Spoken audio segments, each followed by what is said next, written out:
Assalamu alaikum everyone. Welcome to Spices and Sweets. இன்னைக்கு நம்ம ஒரு அமேசிங்கான சூப் ரெசிபி தான் பார்க்க போறோம். Crab stick soup. வாங்க எப்படி செய்யலாம்னு பார்க்கலாம்.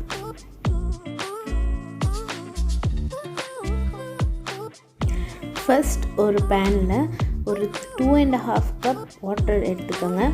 இது வந்து 2 பேருக்கு சர்வ் பண்ற மாதிரி நான் செய்றேன்.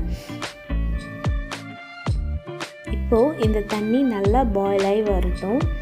பாயில் ஸ்டார்ட் ஆகும்போது சிக்கன் ஸ்டாக் போட்டுக்கோங்க. இது ஆப்ஷனல் தான், இருந்தால் போடுங்க, இல்லைன்னா ஸ்கிப் பண்ணிக்கோங்க.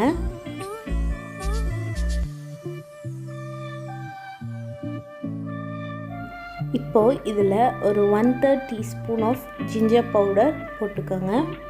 ஹோல் ஜிஞ்சராக இருந்தாலும் நல்லாயிருக்கும். அப்புறம் ஒரு 1/2 டீஸ்பூன் கார்லிக் பவுடர், இதுவும் நீங்கள் வந்து க்ரஷ் பண்ணி போட்டால் இன்னும் ஃப்ளேவர்ஃபுல்லாக இருக்கும். இப்போ இது எல்லாத்தையும் நல்லா மிக்ஸ் பண்ணி பாயில் பண்ண விடுங்க. அது ஃப்ளேவர் நல்லா இறங்கி வரட்டும்.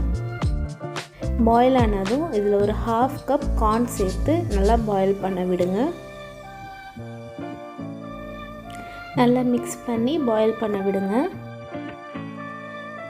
இப்போ இதில் ஒரு 1/2 கப் கிராப் ஸ்டிக்கை சின்ன சின்னதாக வெட்டி வச்சுருக்கிறத இதில் ஆட் பண்ணிக்கலாம். ஃப்ரெஷ் இருந்தாலும் நீங்கள் ஃப்ரெஷ் கிராப் இதில் சேர்த்துக்கலாம்.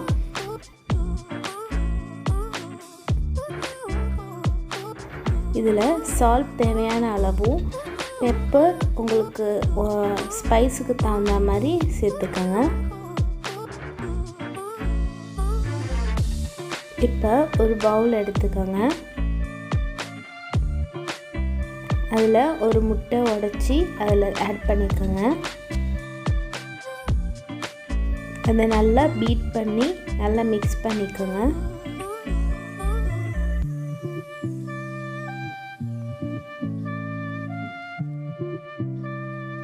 இப்போ நம்ம கம்பைன் பண்ணி வச்ச எக்கை இதில் ஸ்லோவாக சேர்த்துக்கலாம்.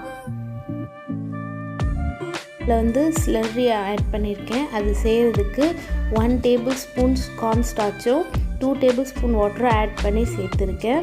அதுக்கப்புறம் கடைசியாக ஸ்ப்ரிங் ஆனியன் சேர்த்து இதை ஆஃப் பண்ணிவிடுங்க. வார்மான கிராப் ஸ்டிக் சூப் இப்போ ரெடி ஆகிடுச்சு. இதை வீட்டில் கண்டிப்பாக ட்ரை பண்ணி பாருங்கள். எப்படி இருந்துச்சுன்னு கமெண்ட் பண்ணுங்கள். பிடிச்சிருந்தா லைக் பண்ணுங்கள், ஷேர் பண்ணுங்கள், மறக்காமல் சப்ஸ்கிரைப் பண்ணுங்கள். தேங்க்யூ ஸோ மச் ஃபார் வாட்சிங்.